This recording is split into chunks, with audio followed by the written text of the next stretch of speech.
Okay everyone, welcome back to the channel for another video on Gran Turismo 7. I'm back with another track guide for the sport mode time trial to help you try and get 2 million credits in game. So obviously last week we were on Super Formula at Fuji. This week we're at Civic with the Civic Type R at Trial Mountain. So this is a bit of a trickier combination in terms of the car, a lot less grip, but the time is still pretty attainable. I think we've managed to hit our gold fairly comfortably within not too long. We did it live on stream, didn't take us too long to get a fairly okay lap in. We've learned some things since doing this lap that I'll point out in the guide to do with the gearing that might help you go a little bit faster also.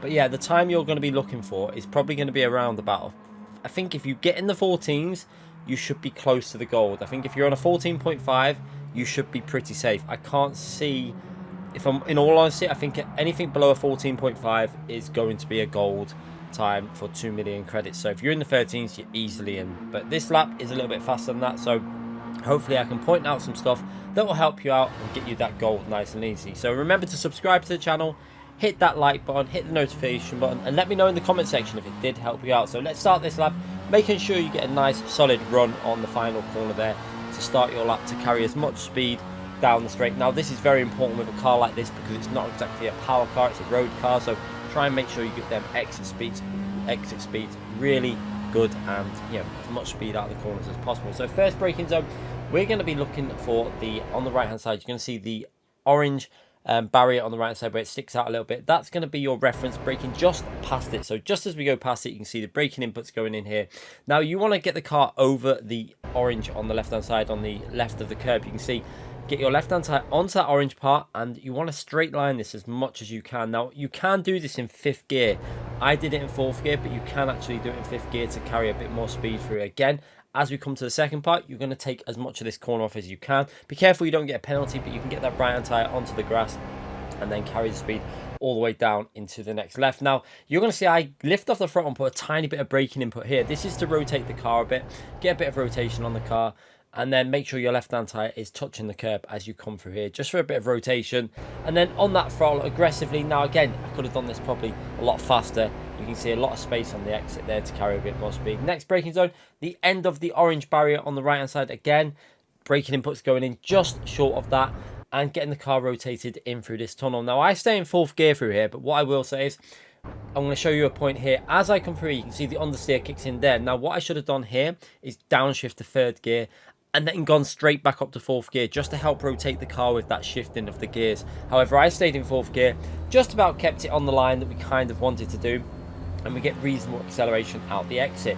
Now the next braking zone, I use the boulder on the left hand side, making sure I'm braking just short of that first boulder you come across. So on the brakes nice and early, downshift into 3rd gear, and now you're going to trail brake into this right hand corner. Now this corner is important to get the right hand tire close to the apex curb on the right hand side. You see there, you really want to get that right hand tire onto that and get on the throttle as soon as you can. You can see we're not on the throttle at this point. However, as soon as we come out, we're going to get on that throttle aggressive and power our way now into the next corner. Now this next corner, I stay in 4th gear. This is what you really want to do as well. 4th gear is much better through here. In my view, you get better acceleration and it keeps it in line for the next corner. So using the end of the curb on the left hand side as a reference for the braking, 4th gear into the right hand side, keep the right hand tire on that curb as much as you can, and then get on the throttle to help rotate the car into this tunnel.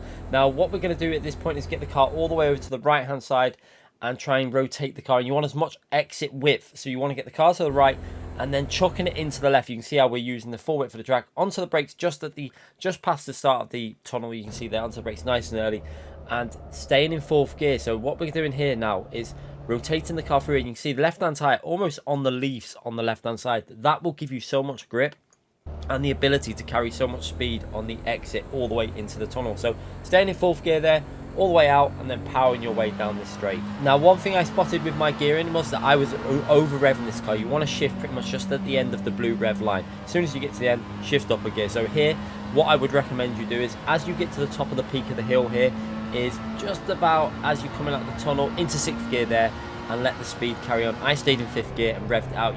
You're not going to gain a massive amount, but it's a very small amount you will gain. Now next braking zone, way before the yellow sign on the right hand side. That's what I use as a reference, making sure I'm braking nice and early.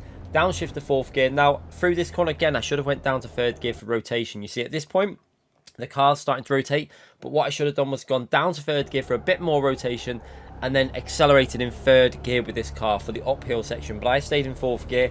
For the uphill section, you probably would be better going into third gear and using the revs to power your way up this hill. It'll give you a little bit more momentum all the way up the hill, but you can do it in fourth like I've done here, and you will still easily get the goal time. So into this next section, just trying to take a nice smooth line for this corner. Now, use the cone on the left-hand side. You can see that cone there. That's a very good braking reference, making sure you're braking just short of that.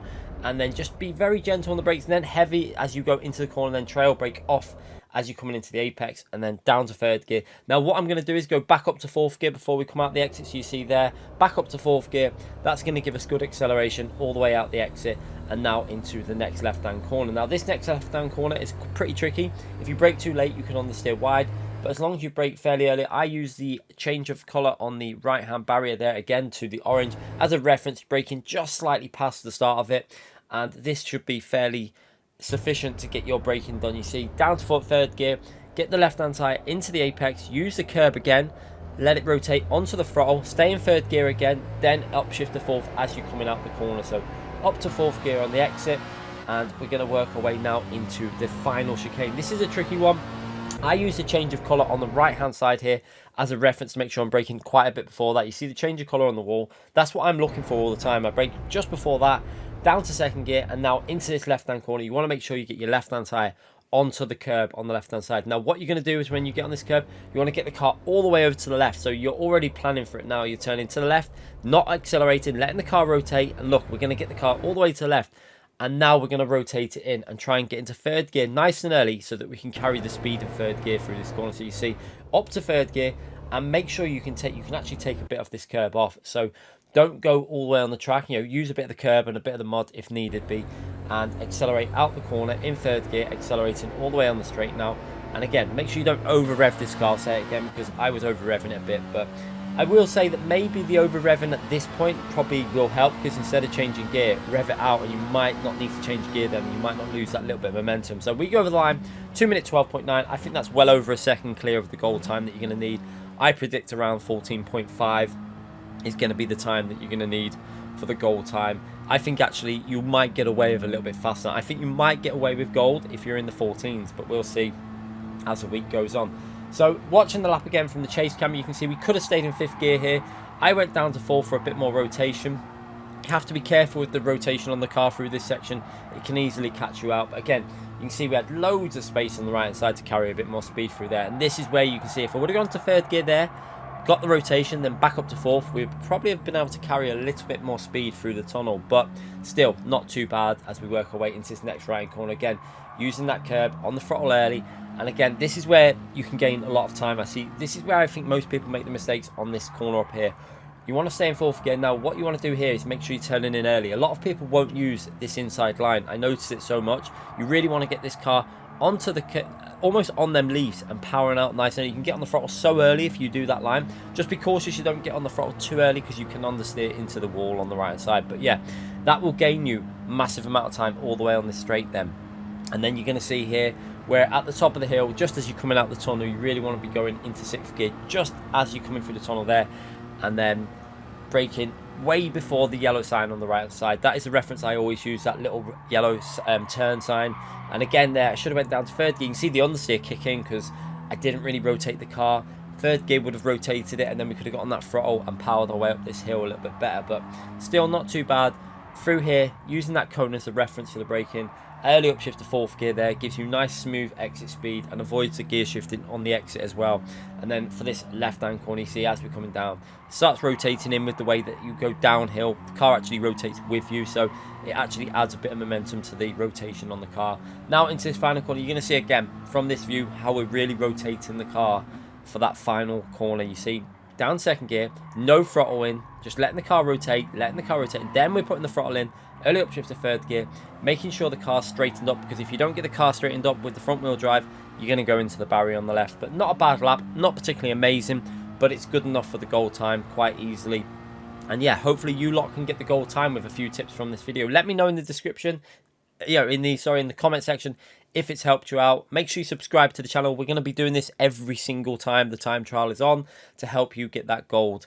the gold time and 2 million credits. Thanks again for watching, everyone. Bye.